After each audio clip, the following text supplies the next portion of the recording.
చెప్పు పూర్ణ. అన్నయ్య BSc nursing కి అడ్మిషన్ దొరికిందన్నయ్య. నెక్స్ట్ వీక్ వచ్చి జాయిన్ అవ్వమన్నారన్నయ్య. సూపర్ రా. జాయిన్ అయ్యేటప్పుడు అడ్మిషన్ ఫీజు టర్మ్ ఫీజు కట్టాలంట. 1,00,000 రూపాయల దాకా కావాల్సి వస్తుంది. ఎలాగైనా రెడీ చేసి కొంచెం పంపిస్తావా అన్నయ్య? అన్నయ్య థ్యాంక్స్ అన్నయ్య.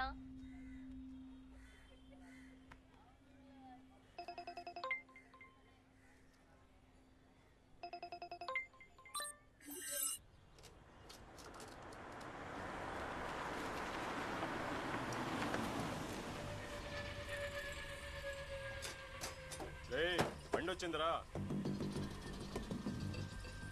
ఏ దిగు, వెళ్ళి ఆ కారులో కూర్చో. ఓటీపీ 6139.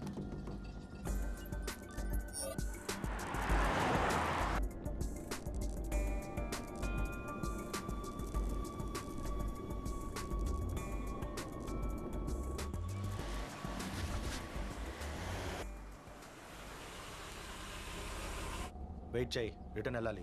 ఏయ్ దిగో.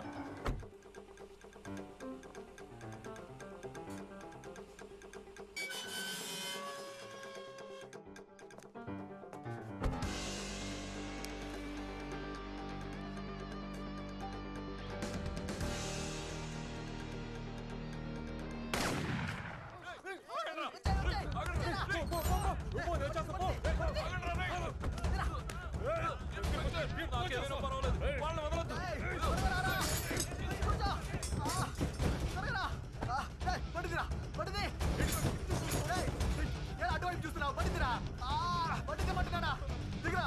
నేను బండి ఏమైనా వస్తున్నాను చూద్దా. ఒక్క బండి కూడా లేదు కదరా. నేను పడిదిరా, నేను చంపేస్తాను. నీకు డబ్బులు ఇస్తాను రా, బండి తీరా. ఇదిగో చూడు. లైఫ్ దానంతటదే ఒక ఆఫర్ ఇచ్చేటప్పుడు అది రైటా తప్పా అని ఆలోచించి మిస్ చేసుకోవడం కంటే ఒక్కసారి ట్రై చేసి చూడటం తప్పేం లేదు. ఎంత ఇవ్వగలవు? ఎంత కావాలి? 50-50 ఇస్తా, ముందు బండిది.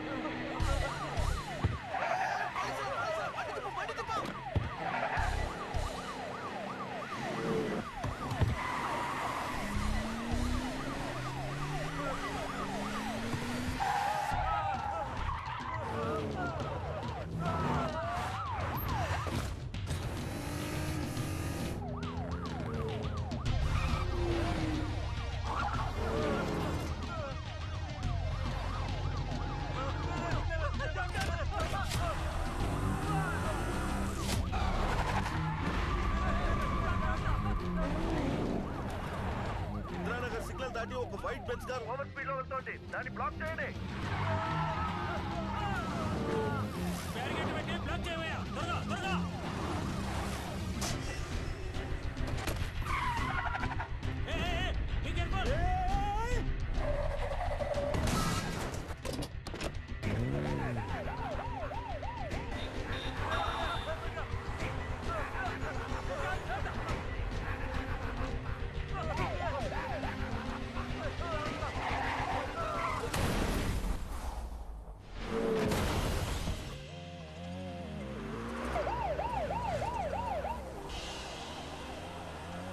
టువర్డ్స్ రౌండ్ టర్న్ బ్లాక్ చేయండి.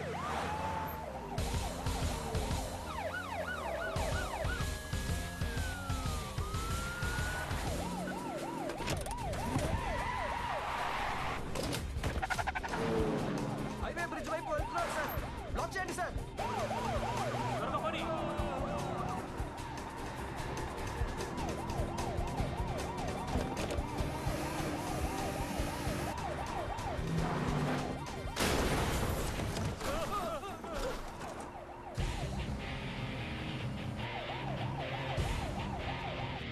వైట్ కలర్ బెంచ్ హైవే మీద ఓవర్ స్పీడ్ గా వెళ్తుంది. వెంటనే దాన్ని బ్లాక్ చేయండి. బండి తీయవయ్యా, త్వరగా పోనీ.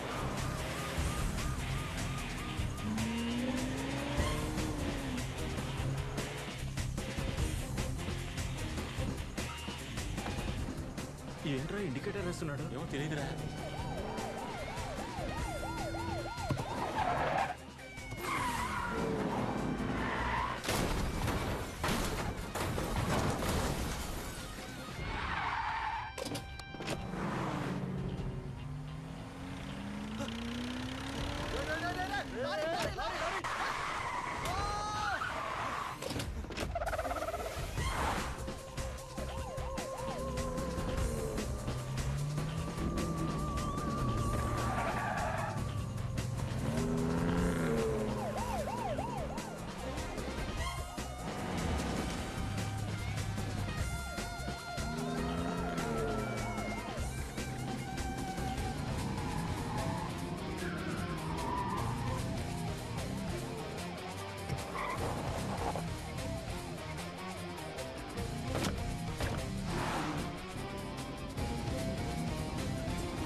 Thanks brother.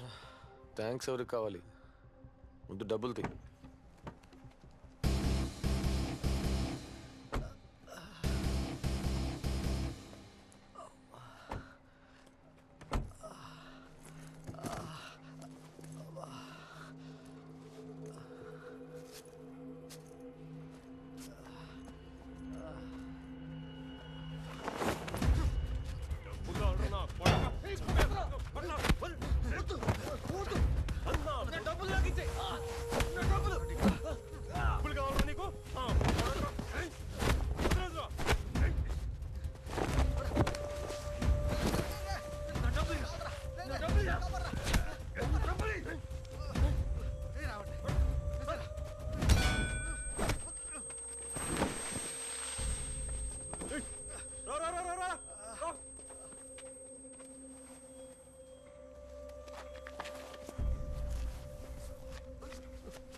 ఏంటి డ్యూడ్, ఒకే రోజులో కోటీశ్వరుడు అవుదామని టాప్ గేర్ వేసావన్నమాట. డైరెక్ట్ గా బిల్ గేట్స్ రేంజా? డ్యూడ్, నేను ఎగతాళి చేయట్లేదు. కోటీశ్వరుడు అవ్వాలనే గేమ్ లో కిడ్నాపింగ్ అనే లెవెల్ 1 క్లియర్ చేసావు. లెవెల్ 2 ఎప్పుడు డ్యూడ్? నేను ఎవరిని కిడ్నాప్ చేయలేదు. జరుగు. ఓకే, నువ్వు కిడ్నాప్ చేయలేదు. యాక్చువల్లీ ఆపదలో ఉన్న 2 రౌడీల్ని నువ్వు కాపాడావు, అంతే కదా డ్యూడ్?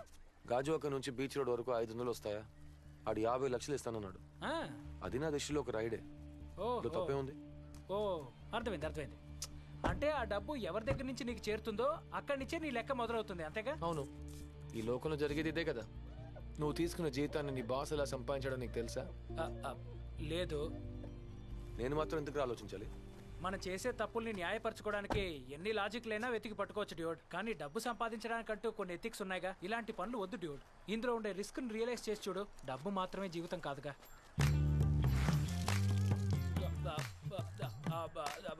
హోప్ ఈ షోని మీరు బాగా ఎంజాయ్ చేశారని ఆశిస్తున్నాను. నేను చెప్పింది అర్థం చేసుకునే వాళ్ళు అర్థం చేసుకోవచ్చు, లైఫ్ చెడగొట్టుకునే వాళ్ళు చెడగొట్టుకోవచ్చు. రేపు మళ్ళీ మిమ్మల్ని కలుస్తాను. Signing off, RJ laddu.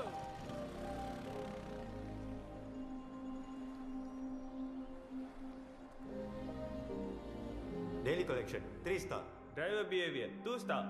Car condition 4 star. Left side bumper కి పైన డెంట్ కమ్ స్క్రాచ్. చిన్న స్క్రాచే, పెద్దగా తెలియదు. పాలిష్ చేసేవచ్చు. మాంగే చిన్న స్క్రాచ్, నొప్పిగా ఉందా? బ్యాండేజ్ వేసుకుంటే తగ్గిపోతుంది. హాస్పిటల్ ఖర్చులకి వాడికి డబ్బులు ఇవ్వండి.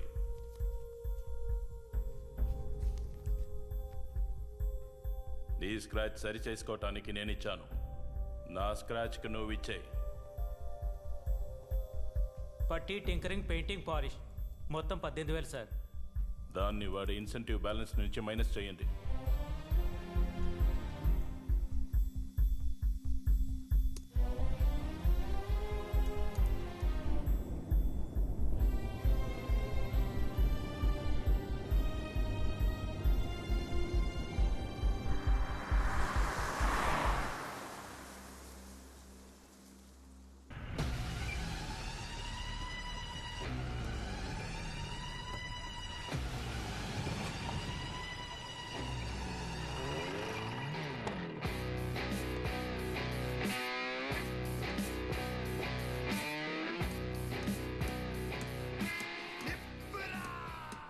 सब लोग इधर देखो, कौन है राज? अरे साले बोलो, कौन है राज? तू राज? కాదు రామ్దాస్. जाओ, हिंदी नहीं मालूम? ठीक है, राज అంటే ఎవర్రా? నువ్వెవడెవరా? నేనెవరనేది రాస్తూనే చెప్తా. జనరేషన్ మారినా ఇంకా బాక్సులు మోస్తున్నారు. రాజ్ అంటే ఎవర్రా? ఏంట్రా అందరు తిరిగి చూస్తున్నారు? మీరందరు రాజులా? ఎవరా రాసు? రేయ్ చెప్పరా, ఎవరు చెప్పరా? పాపాజీకి ఫోన్ చేస్తాను. హలో పాపాజీ, ఇక్కడ ఎవరు నోరు తెరిచి మాట్లాడట్లేదు. ఇక్కడ ఎవరు ఎలా ఉన్నారో చెప్తాను, అది విని రాజు ఎవరో చెప్తారా? ఒకడేమో తలపాగా చుట్టుకున్న అడవి పందిలా ఉన్నాడు, ఇంకోడేమో పెద్ద తుమ్మ చెట్లా ఉన్నాడు, ఇంకోడేమో ముక్కు పుడకల్ని చెవికి పెట్టుకున్నాడు. పాపాజీ ఔరే కాద్మీ బాహుబలి కట్టప్ప కొడుకులా ఉన్నాడు. ఆ? ఎలా ఉంటాడు? పాపాజీ సిగ్నల్ అందట్లేదు. సరుకు చేరగానే డబ్బు వచ్చే. ఏక్ మినిట్ రివర్స్. ఆహా, నువ్వు రాసాయి ఉండవు, పోయి పని చూసుకో. డాడ్ నువ్వు చెప్పిన రాజు ఇక్కడ లేడు, తిరిగి వచ్చానా? ఓకే నువ్వే అడుక్కొని తెలుసుకో. హలో, అనవసరంగా 10 లక్షలు పోగొట్టుకుని వచ్చారు కదరా. ఆ రోజు ఉన్న సిచ్యువేషన్ 50-50 అడిగాడు తెలుసా? మేమిద్దరం మాట్లాడి ఒప్పించాలని 10 లక్షలకు ఓకే చేసాం. లేకుంటే మొత్తం బొక్కలో పోయేవాళ్ళం. అదిగాక సీన్ గాడికి బుల్లెట్ తగిలి హాస్పిటల్లో పడుకున్నాడు. ఇప్పుడు తెలిసిందా నేను పెద్దింటి అబ్బాయినని? బొంబాయి వరదరాజుల కొడుకు. తమ్ముడు మీ బాస్ లేడా? గ్రూప్ కి మేనర్సే లేదు ఇక్కడ. ఇలా రా.